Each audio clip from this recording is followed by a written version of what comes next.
नमस्कार, मी विलास बडे. न्यूज 18 लोकमतच्या या बुलेटिनमध्ये आपल्या सगळ्यांचं स्वागत. पुढच्या अर्ध्या तासात आपण बघणार आहोत दिवसभरातल्या महत्त्वाच्या घडामोडींचा वेगवान आढावा. भाजपमध्ये गेलेल्या गयारामांसाठी राष्ट्रवादी काँग्रेसची व्यूहरचना झाल्याची माहिती मिळतेय. काल झालेल्या बैठकीत या संदर्भात चर्चा झाल्याची सूत्रांनी माहिती दिली आहे. या बैठकीला शरद पवार, जयंत पाटील, अजित पवार उपस्थित होते. राज्याच्या राजकारणात मोठा भूकंप होण्याची शक्यता त्यामुळे वर्तवली जाते. गैरामांना प्रवेश देताना तिथली स्थानिक पक्षाची स्थिती पाहून प्रवेश दिला जाण्याबद्दल विचार केला जात असल्याचंही सूत्रांनी सांगितलंय. गैरामांना प्रवेश देण्याची जबाबदारी अजित पवार, जयंत पाटील यांच्यावर देण्याचा लवकरच निर्णय घेण्यात येईल असंही कळत आहे. पार्थ पवार आपल्या ट्विटमुळे पुन्हा एकदा चर्चेत आले. कोरोनाच्या पार्श्वभूमीवर केलेल्या ट्विटमध्ये पार्थ यांनी अखेरच्या ओळीत आम्ही कधीही हार मानत नाही असं म्हटलंय. पार्थ पवार यांच्या या शब्दांमुळे राजकीय चर्चांना पुन्हा उधाण आलंय.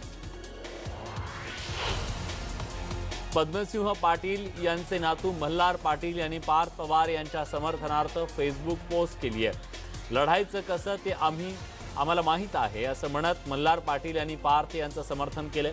पार्थ, तू जन्मतः लढवय्या आहे, ते आम्ही लहानपणापासून पाहतोय.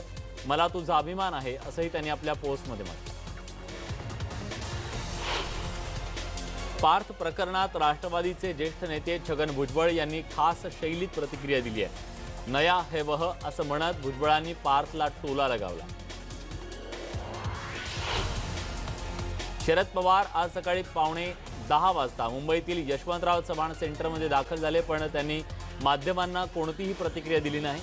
कालच्या विधानानंतर पवार काय भूमिका मांडतात याची सगळ्यांना उत्सुकता होती, पण काहीही न बोलता पवारांनी वायबी सेंटरमध्ये प्रवेश केला. शरद पवार यांनी नातू पार्थवर केलेल्या टीकेनंतर आता राजकीय चर्चांना उधाण आलंय. पवारांनी टीका जरी पार्थवर केली असली तरी पवारांचा राग नेमका कुणावर असा सवाल उपस्थित केला जातोय. पवारांचा हा राग अजित पवारांवर आहे का, अशी राजकीय वर्तुळात जोरदार चर्चा सुरू आहे. दरम्यान उपमुख्यमंत्री अजित पवार कालपासून मुंबईच्या घरीच होते, त्यामुळे अनेक चर्चांना पूर्णविराम मिळालाय. अजित पवार पुन्हा अज्ञातस्थळी निघून गेले अशी तथाकथित बातम्या सोशल मीडियावर फिरत होत्या, पण तशी काहीही परिस्थिती नाहीये. अजित पवार त्यांच्या खासगी फ्लॅटमध्ये होतं हे आता समोर आलं.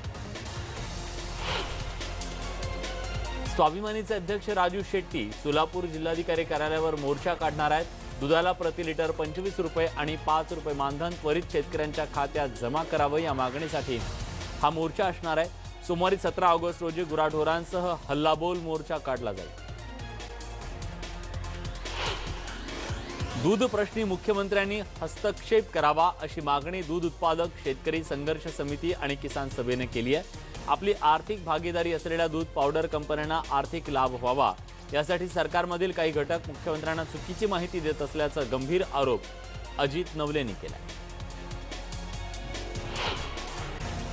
दौंडमध्ये रयत क्रांती संघटनेचे राज्य प्रवक्ते भानुदास शिंदे यांनी मुख्यमंत्र्यांना पत्र पाठवलंय. यावेळी त्यांनी रक्तानं लिहिलेलं पत्र कबुतराच्या गळ्यात बांधून ते मुख्यमंत्र्यांकडे पाठवलं.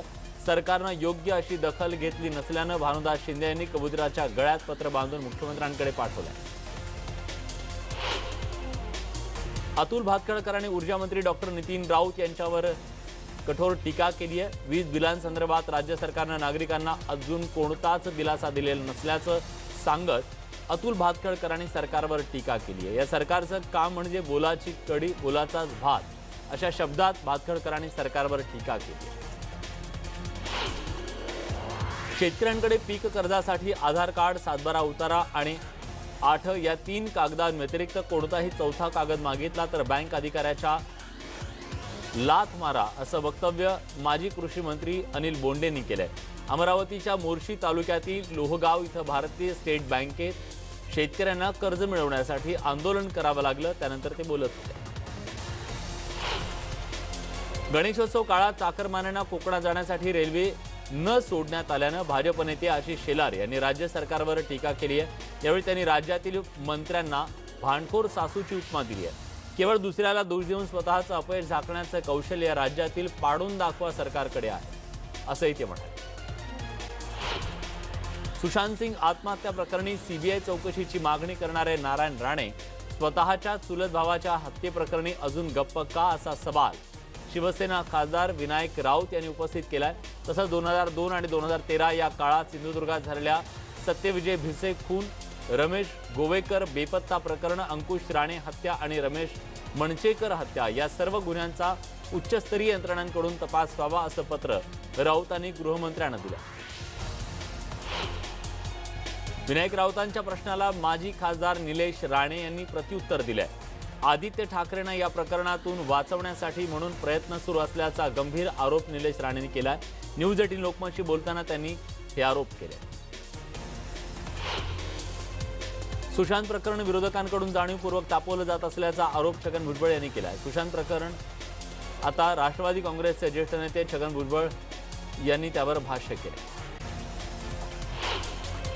सुशांत सिंह राजपूतच्या खासगी डायरीची काही पानं न्यूज 18 लोकमतच्या हाती लागली आहेत। सुशांतला हॉलिवूडमध्ये शिरकाव करायचा होता, ते त्याचं स्वप्न होतं हे यावरून स्पष्ट दिसतंय। त्यासाठी हॉलिवूडमधील आघाडीची टॅलेंट एजन्सी शोधणं, त्यांच्याशी संपर्क साधण्याचा निर्धार त्यानं केल्याचं या डायरीतून स्पष्ट दिसतंय। सुशांतच्या डायरीत अभिनय कौशल्य कसं सुधारायचं, कॅमेऱ्यासमोर उभं राहिल्यावर स्वतःमध्ये कोणते बदल जाणवायला हवेत याची यादी त्यानं केली। ही पानं वाचून एक प्रश्न पडल्याशिवाय राहत नाही की तो प्रश्न असा की इतकं सगळं जर करायचं होतं तर मग आत्महत्येचं पाऊल सुशांतनं का उचललं? सुशांत सिंह राजपूतनं ऑक्टोबर 2019 पासून फक्त 2 वेळा वडिलांशी संपर्क साधला होता। मे 2020 आणि ऑक्टोबर 2019 या 2च वेळा सुशांत वडिलांशी बोलला। सुशांतच्या कॉल रेकॉर्डवरून ही बाब समोर आली। यावरून हे स्पष्ट होते की सुशांतचे त्याच्या वडिलांचे फारसे चांगले संबंध नव्हते। सुशांत सिंह राजपूत आत्महत्या प्रकरणी आज 3 जणांना ईडीनं समन्स बजावलंय। सुशांतच्या घरातील नोकरांना हे समन्स बजावण्यात आले। कुक, केअरटेकर आणि वॉचमनला ईडीनं समन्स बजावलं। सुशांतची बहीण श्वेता सिंह कृतीनं एक व्हिडिओ जारी केलेला आहे। आपल्या भावाला न्याय मिळावा यासाठी सीबीआय चौकशीच्या मागणीसाठी सगळ्यांनी एकत्र यावं असं आवाहन तिनं व्हिडिओच्या माध्यमातून सगळ्यांना केलंय। सुशांत सिंह आत्महत्या प्रकरणाचा फटका अभिनेत्री आलिया भट्ट आणि अभिनेता संजय दत्तच्या आगामी सडक 2 चित्रपटालाही बसलाय। सडक 2 चित्रपटाचा ट्रेलर रिलीज होताच अवघ्या काही तासात लाखो प्रेक्षकांनी डिसलाईक केलाय। यूट्यूब पेजवर जवळपास 21 लाख व्ह्यूजसह 11 लाख लोकांनी हा ट्रेलर डिसलाईक केलाय। ट्विटरवर सुद्धा असाच ट्रेंड पाहायला मिळाला। नागपुरात इलेक्ट्रिकवर चालणाऱ्या रिक्षा चालकांनी भर रस्त्यात अभिनव असं आंदोलन केलं। रिक्षा रस्त्यावर विरुद्ध दिशेनं चालवत त्यांनी केंद्र आणि राज्य सरकारचा निषेध केला। 200 युनिटपर्यंत वीज आणि पाणी मोफत देण्याच्या मागणीसाठी हे आंदोलन करण्यात आलं।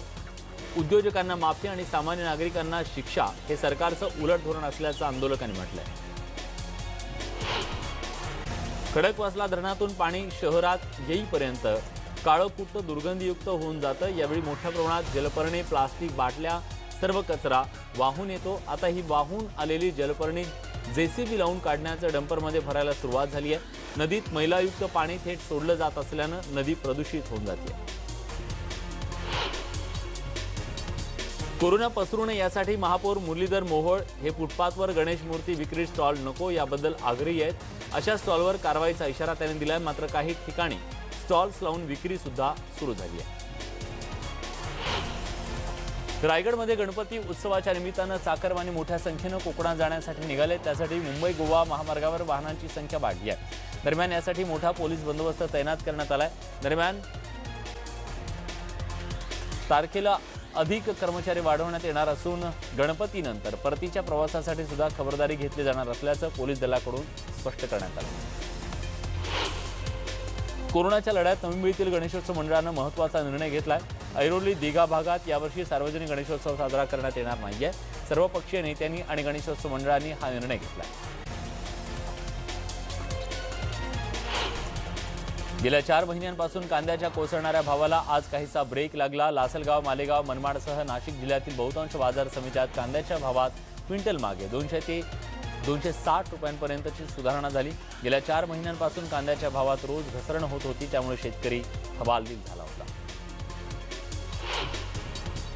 नाशिक शहरात 2 ज्वेलर्स दुकानं फोडण्याचा प्रयत्न चोरट्यांनी केला। जिल्लोड भागातील तेजस्वी ज्वेलर्स आणि काठे गल्ली इथल्या मोहिनी राज ज्वेलर्स फोडण्याचा प्रयत्न चोरट्यांनी केला, मात्र स्थानिक नागरिकांच्या सतर्कतेमुळे चोरट्यांचा हा डाव फसला। सीसीटीव्हीत कैद झाली आहे। अवघ्या 10 सेकंदात चालत्या फिरत्या माणसाचा ट्रकनं जीव घेतला। थरकाप उडवणाऱ्या घटनेचं सीसीटीव्ही फुटेज व्हायरल झालंय।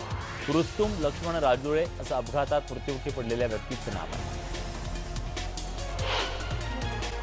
लॉकडाऊन काळात गाड्यांची चोरी करत त्यांची विक्री करणाऱ्या दोघा आरोपींना नवी मुंबईतल्या रबाळे पोलिसांनी अटक केली आहे। राकेश पवार आणि चंद्रा पुजारी असं आरोपींची नावं असून त्यांच्याकडून 3 महिंद्रा बोलेरो, 1 टेम्पो अशी वाहनं रबाळे पोलिसांनी जप्त केली आहेत। लॉकडाऊनमुळे मोठ्या प्रमाणात छोटे व्यापारी, फेरीवाले यांचं आर्थिक नुकसान झालेलं आहे, त्यामुळे ते मोठ्या संकटात सापडलेत। गेल्या 4 महिन्यांपासून छोटे व्यवसाय पूर्णपणे बंद असल्यानं लोकांची मोठी तारांबळ उडाली आहे। त्यामुळे महापालिकेनं नियोजन करून पुन्हा छोटी मोठी दुकानं आणि फेरीवाल्यांना व्यवसाय करायला मुभा द्यावी अशी मागणी भाजपच्या आमदार मंदा म्हात्रेंनी महापालिका आयुक्त अभिजित बांगर यांच्याकडे केली। पुणे ग्रामीण पोलीस अधीक्षक संदीप पाटील यांनी एका अधिकाऱ्यासह अन्य 2 पोलीस कर्मचाऱ्यांना बडतर्फ केलंय। 5 लाख रुपयांची लाच मागितल्याच्या आरोपावरून लाचलुचपत प्रतिबंधक विभागानं त्यांना अटक केली होती। एकाच दिवशी एकूण 3 ग्रामीण पोलिसांवर कारवाई केल्यानं हा विषय दिवसभर चांगला चर्चेत होता। राज्यात 12,712 नव्या कोरोनाबाधितांची नोंद करण्यात आली आहे। त्यानंतर राज्यातील कोरोनाबाधितांची एकूण संख्या 5,48,313 वर जाऊन पोहोचली आहे। राज्यात सध्या 1,47,513 ॲक्टिव्ह केसेस आहेत। आतापर्यंत राज्यात 18,650 मृत्यूची नोंद झाली आहे। मिरजेचे विद्यमान आमदार सुरेश खाडे यांना कोरोनाचा संसर्ग झालाय। दरम्यान कुटुंबातील लोकांना देखील कोरोनाचा संसर्ग झाल्याचं समोर आलं। पुणे महानगरपालिकेनं 8 कोविड केअर सेंटरला तात्पुरत्या काळासाठी बंद करण्याचा निर्णय घेतलाय। कोरोना संसर्ग झालेले बहुतांश रुग्ण हे होम आयसोलेशनचा पर्याय स्वीकारत असल्यानं बहुतांश कोविड केअर सेंटर रिकामी आहेत। शहरातील 21 कोविड केअर सेंटरपैकी बहुतांश ठिकाणी 50% कोविडचे रुग्ण आहेत, तर काही ठिकाणी सेंटरच्या एकूण क्षमतेच्या 5 ते 10% सुद्धा रुग्ण नाही आहेत। त्यामुळे हे सेंटर बंद करण्यात आले। यानंतरची बातमी आहे न्यूज 18 लोकमतच्या इम्पॅक्टची। नवी मुंबईतील खासगी रुग्णालयातून कोरोनाबाधित रुग्णांची लूट होत होती। या प्रकरणी प्रशासन देखील मूग गिळून बसलं होतं। न्यूज 18 लोकमतनं ही बातमी दाखवल्यानंतर महापालिका आयुक्त अभिजित बांगर यांनी कारवाई करत 10 खासगी रुग्णालयांना कारणे दाखवा नोटीस बजावली आहे। भुसावळमध्ये प्लाझ्मा दान करण्याचं आवाहन जिल्हाधिकारी अभिजित राऊत यांनी केलंय। कोरोनाबाधित रुग्णसंख्येवर नियंत्रण मिळवण्यासाठी प्लाझ्मा दान करून गंभीर रुग्णांना जीवदान द्यावं असं आवाहन यावेळी करण्यात आलं। पालघर नगर परिषद हद्दीत कोरोनाचा प्रादुर्भाव वाढत असल्यानं 14 ते 18 ऑगस्ट या 6 दिवसासाठी शहरात विशेष लॉकडाऊन घेण्यात येणार आहे। सर्व प्रकारच्या हालचालींवर निर्बंध टाकणारे मनाई आदेश जिल्हाधिकाऱ्यांनी जारी केलेत। या दरम्यान शहरातील सर्व दुकाने, हॉटेल, औद्योगिक आस्थापनं, उघड्यावर भरणारा भाजी बाजार आणि मासळी बाजार पूर्णपणे बंद ठेवण्याचे आदेश देण्यात आले। उस्मानाबादमध्ये कोरोनामुळे होणाऱ्या मृत्यूमध्ये पुन्हा एकदा वाढ झाली आहे। जिल्ह्यातील 24 तासात 5 कोरोनाबाधित रुग्णांचा मृत्यू झालाय। आतापर्यंत उस्मानाबादेत 74 जणांचा कोरोनामुळे मृत्यू झालाय, तर रुग्णसंख्या 2,882 वर जाऊन पोहोचली आहे। सांगली जिल्ह्यामध्ये काल कोरोना रुग्णमुक्त संख्येचा रेकॉर्ड ब्रेक नोंद करण्यात आली। दिवसभरात तब्बल 489 जण कोरोनामुक्त झाले, तर 280 नव्या रुग्णांची भर पडली असून 11 जणांचा मृत्यू झालाय। त्यामुळे जिल्ह्यातील ॲक्टिव्ह कोरोनाबाधित रुग्णांची संख्या 2,313 झाली। सांगली महापालिकेच्या सावली बेघर केंद्राची कोरोनामुक्ती झाली आहे। सांगली महापालिकेच्या आरोग्य यंत्रणेला सावलीला संपूर्ण कोरोनामुक्त करण्यात यश आलंय। त्यामुळे सावलीतील 63 जण कोरोनामुक्त होऊन नियमित आपलं जीवन जगतायत। त्यामुळे गेली महिनाभर कोरोनाच्या भीतीच्या सावटाखाली जगणारी सावली पुन्हा उभारते आहे। हिंगोली जिल्ह्यात 79 नवीन कोरोनाबाधित रुग्ण आढळले। जिल्हा शल्य चिकित्सक डॉक्टर किशोर श्रीनिवास यांनी ही माहिती दिली आहे। यात मोठ्या प्रमाणात भाजी फळ विक्रेत्यांचा समावेश आहे। जिल्ह्यात आजपर्यंत कोविड-19चे एकूण 976 रुग्ण समोर आले, त्यापैकी 674 रुग्ण बरे झाल्यानं त्यांना डिस्चार्ज देण्यात आला। आज घडीला जिल्ह्यात एकूण 292 रुग्णांवर उपचार सुरू आहेत. संपूर्ण अमरावती जिल्ह्याची तहान भागवणारं मोर्शीमधलं अप्पर वर्धा हे धरण सध्या 91% भरलंय. जलसंपदा विभागाच्या वतीनं अमरावती, यवतमाळ, चंद्रपूर जिल्ह्यातील नदीकाठच्या गावांना सतर्कतेचा इशारा देण्यात आलाय. साताऱ्यातील वीर धरणातून पाण्याचा विसर्ग वाढवण्यात आलाय. रात्री उशिरा धरणातून 4650 क्युसेक इतक्या पाण्याचा विसर्ग वाढवण्यात आलाय. यानंतर नीरा नदी काठच्या गावांना प्रशासनाकडून सतर्कतेचा इशारा देण्यात आलाय. वर्धा जिल्ह्यातील सेलू तालुक्यातल्या बोर धरण 80% भरलंय, तर वडगाव प्रकल्पात 80%पेक्षा जास्त पाणीसाठा झालाय. दरम्यान निम्न वर्धा धरणाचे 2 तर वडगाव प्रकल्पाचे 5 दरवाजे उघडण्यात आले. त्यामुळे नदीकाठच्या गावांना सतर्कतेचा इशारा देण्यात आलाय. प्रामाणिक करदात्यांसाठी मोदी सरकारनं मोठं पाऊल उचललंय. वेळेत कर भरणाऱ्या प्रामाणिक करदात्यांसाठी एक नवं व्यासपीठ केंद्र सरकारनं तयार केलंय. पंतप्रधान मोदी यांच्या हस्ते पारदर्शी कर आकारणी या नव्या व्यासपीठाचं लोकार्पण करण्यात आलं. जुन्या कर प्रणालीमुळे भ्रष्टाचार बोकाळला होता, मात्र नव्या कर रचनेमुळे करदात्यांचा सन्मान वाढला, असं पंतप्रधान मोदींनी लोकार्पण सोहळ्यात म्हटलं. आत्मनिर्भर भारताकडे हे महत्त्वाचं आणि मोठं पाऊल असल्याचंही मोदी म्हणाले. भारतात लवकरच टॅक्स चार्टर तयार करण्यात येणार असल्याची माहिती यावेळी देण्यात आली. तसंच आयकर विभागाला करदात्यांची प्रतिष्ठा जपावी लागणार असल्याचंही पंतप्रधान मोदी म्हणाले. दरम्यान करदात्याकडे विनाकारण संशयानं पाहता येणार नाही, असंही त्यांनी स्पष्ट केलं. राम जन्मभूमी तीर्थक्षेत्र ट्रस्टचे अध्यक्ष महंत नृत्य गोपाल दास यांना कोरोनाचा संसर्ग झालाय. त्यांच्यावर सध्या मथुरेच्या घरी उपचार सुरू आहेत. महत्त्वाची बाब म्हणजे 5 ऑगस्ट रोजी महंत पंतप्रधान मोदींसोबत मंचावर उपस्थित होते. राम मंदिराच्या भूमिपूजनाच्या कार्यक्रमात महंत उपस्थित होते, तेव्हा त्यांना चालण्यात सहाय्य करण्यासाठी मोदींनी हात दिला होता.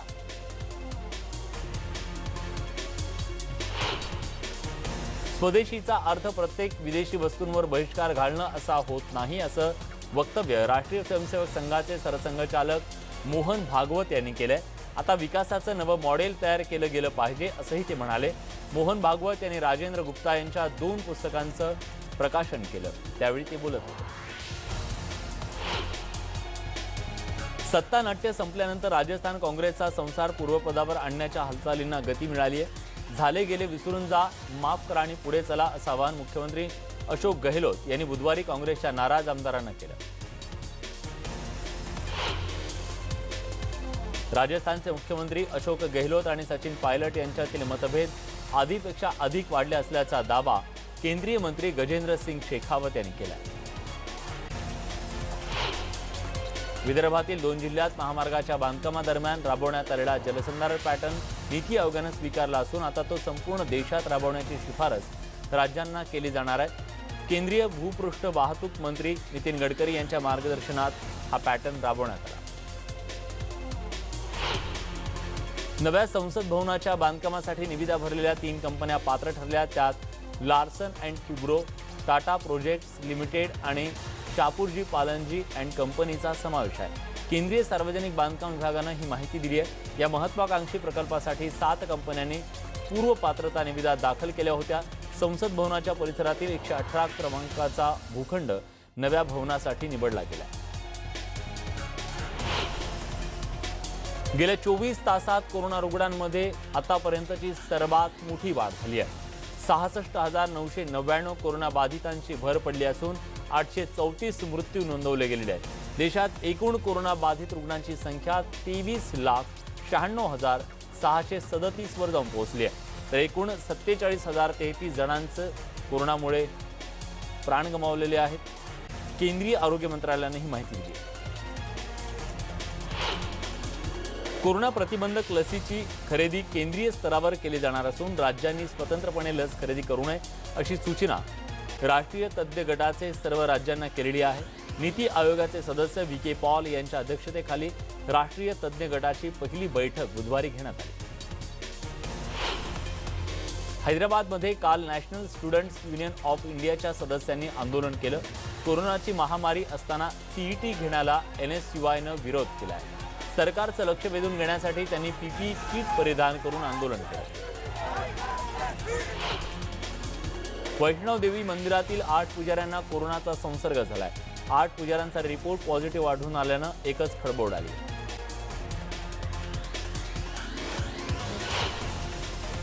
या सगळ्या बातम्यांसोबत बुलेटिनमध्ये आपण इथेच थांबतोय. ताज्या घडामोडींसाठी बघत रहा न्यूज 18 लोकमत.